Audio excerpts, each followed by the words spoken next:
Memphis, Tennessee, Friday, June 18th, 1858. Dear Sister Mollie, long before this reaches you, my poor Henry, my darling, my pride, my glory, my all, will have finished his blameless career, and the light of my life will have gone out in utter darkness. Oh God, this is hard to bear. Hardened, hopeless, lost and ruined sinner as I am, I have humbled myself to the ground and prayed as never man prayed before, that the great God might let this cup pass from me, that he would strike me to the earth, but spare my brother, that he would pour out the fullness of his just wrath upon my wicked head, but have mercy upon that unoffending boy. The horrors of 3 days have swept over me. They have blasted my youth and left me an old man before my time. Mollie, there are gray hairs in my head tonight. For 48 hours I labored at the bedside of my poor, burned and bruised but uncomplaining brother, and then the star of my hope went out and left me in the gloom of despair. Men take me by the hand and congratulate me and call me lucky because I was not on the Pennsylvania when she blew up. May God forgive them, for they know not what they say.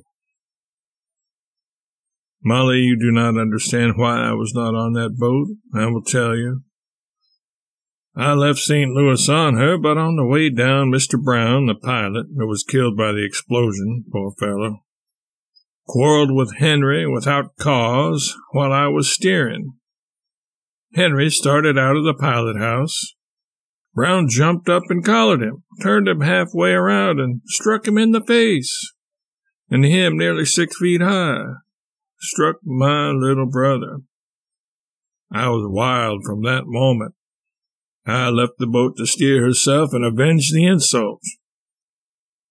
And the captain said I was right, that he would discharge Brown in New Orleans if he could get another pilot, and would do it in St. Louis anyhow. Of course, both of us could not return to St. Louis on the same boat. No pilot could be found, and the captain sent me to the A.T. Lacey with orders to her captain to bring me to St. Louis.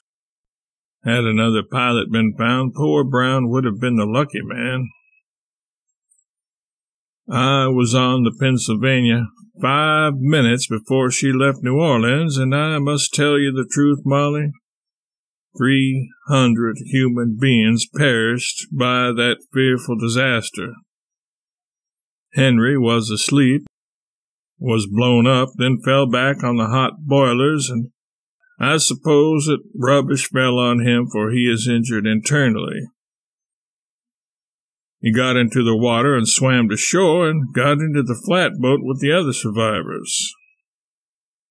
Henry had returned once to the Pennsylvania to render assistance to the passengers. Later he had somehow made his way to the flatboat. He had nothing on but his wet shirt, and he lay there burning up with the southern sun and freezing in the wind till the Cape Frisbee came along. His wounds were not dressed till he got to Memphis, 15 hours after the explosion.